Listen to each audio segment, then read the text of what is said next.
Bom, boa noite. Vou falar um pouco sobre LER e DORT e a diferença entre elas.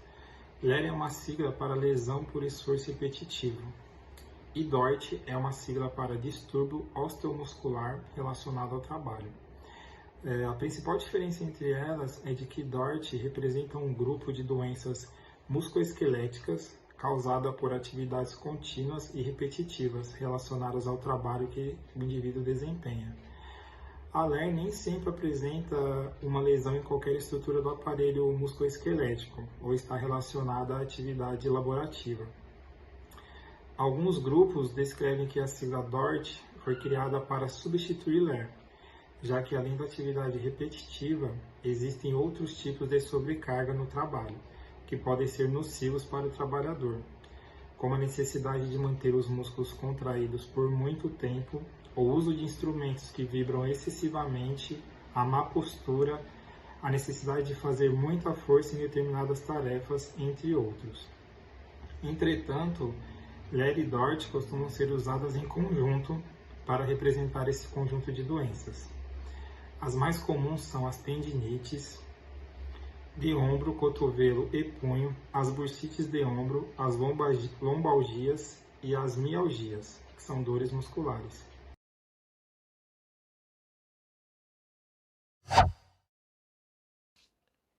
Hoje eu vou explicar um pouco sobre os sintomas das lesões de LER e DORT. Os principais sintomas são claros: dor, sensação de peso, cansaço, formigamento, fisgadas e alteração da sensibilidade da fraqueza muscular. Os sintomas eles variam de pessoa para pessoa e por isso é muito importante saber o tipo de atividade que você faz e o que o seu trabalho exige, né? As lesões elas podem vir de forma única, ou seja, apenas por uma dor na mão, ou de forma simultânea, no corpo inteiro, uma dor na mão, uma dor no pé, uma fisgada. Elas variam muito. Com o passar do tempo, elas costumam ir se intensificando e começam a provocar dificuldades na vida, como na higiene pessoal, na alimentação ou em outros casos. Caso você esteja desconfiando que está com LER e DORT, o que eu recomendo é procure um médico o mais rapidamente possível, pois o tratamento logo no início ele pode evitar que as lesões evoluam, porque as lesões de LER e DORT elas costumam evoluir com o passar do tempo, até mesmo a procedimentos cirúrgicos. Então, no caso de desconfiança, procure imediatamente seu médico. A doença de DORT ela possui 4 estágios de sintomas. O primeiro estágio é o estágio onde você não sabe exatamente aonde está a dor. Você sente uma dor, mas você não sabe aonde está a dor ainda. Na segunda fase, já é uma dor mais aguda, você já consegue identificar de onde vem a dor, porém ainda é uma fase reversível, diferente da terceira, que já se torna uma doença crônica, onde você começa a sentir fortes fisgadas, inchaço, uma dor muito grande na região da lesão, até evoluir a uma quarta fase, que é justamente a fase irreversível também, porém é uma fase que começa a causar danos degenerativos.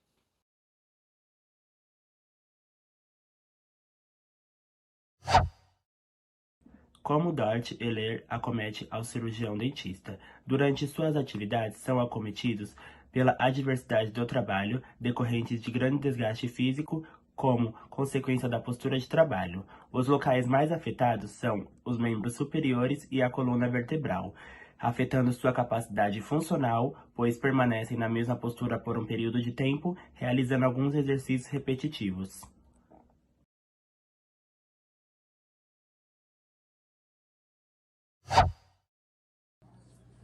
Boa noite, pessoal. Tudo bem com vocês? Eu espero que sim. O meu nome é Natália e hoje eu vou explicar um pouco mais para vocês de como a doença ela pode ser diagnosticada.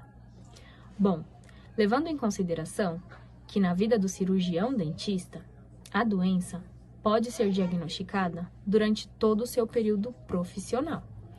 O diagnóstico deve ser estabelecido tanto por um médico ortopedista quanto por um médico do trabalho, sendo realizada sempre uma avaliação dos seus sintomas e levando, claro, em consideração o cargo e a função que esse paciente desempenha.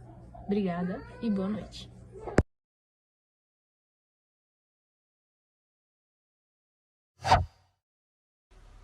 Oi galera, boa noite. Eu vou falar hoje sobre quais são os tipos de tratamento para LER e DORT. Bom, essas são doenças, ou também conhecidas como lesões, que são causadas por esforços repetitivos. LER, ela é incluída em várias doenças, como a tendinite, a bursite, a mialgia e dentre várias outras coisas. Já a DORT, ela é conhecida como a natureza da sobrecarga, que além da sobrecarga por esforço repetitivo, existe também a sobrecarga mecânica, que ela é um ambiente de trabalho que ela prejudica o sistema musculoesquelético, incluindo vibrações contínuas, postura inadequada e dentre várias outras coisas. As principais formas de tratamento para essas duas doenças são a correção e adaptação do ambiente de trabalho, o repouso da região afetada, o uso de medicamento por via oral e sessões de fisioterapia. Em alguns casos mais graves, se chega até a fazer uma cirurgia. E é sempre importante ressaltar que os sintomas de LER e DORT também podem ser causados por infecções, alterações hormonais, problemas reumáticos e transtornos emocionais. E também é sempre bom lembrar que cada caso tem um tratamento específico. Portanto, é sempre essencial buscar a orientação de um médico, de um reumatologista, de um ortopedista para saber o diagnóstico correto para se conhecer o melhor procedimento para o tratamento da sua doença.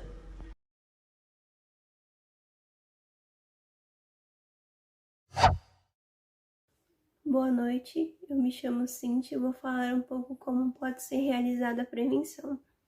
Em primeiro lugar, ajustar o mobiliário. As bancadas de trabalho devem permitir que o corpo trabalhe na posição vertical, sem curvar o tronco e sem elevar os membros superiores. Organizar e adaptar os móveis de forma que eles possibilitem posições ergonômicas sem atrapalhar a atividade desempenhada.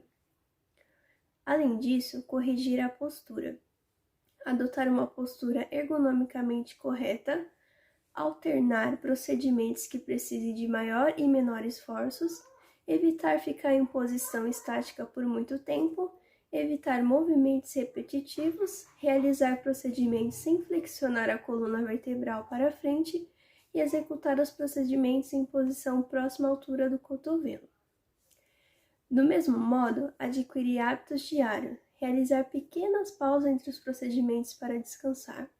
Os intervalos entre os procedimentos aliviam a tensão muscular e previnem a dor, também servindo como um momento de descanso, necessário ao profissional e à manutenção da saúde.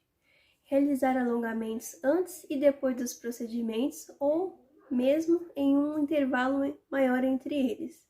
E adotar exercício da ginástica laboral para o fortalecimento do corpo.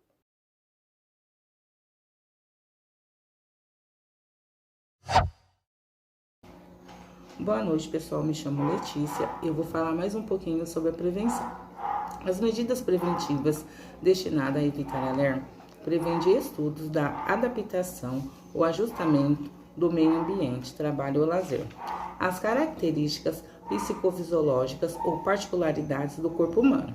Os resultados desses estudos permitem a elaboração de projetos e a adoção de medidas apropriadas para evitar que o homem exponha sua saúde ao realizar atividades necessárias para a sua subsistência ou lazer. Assim, constatamos que a utilização dos princípios da ergonomia vem sendo empregado no mundo todo, visando a melhoria das condições de trabalho, na odontologia e principalmente na prevenção de LER.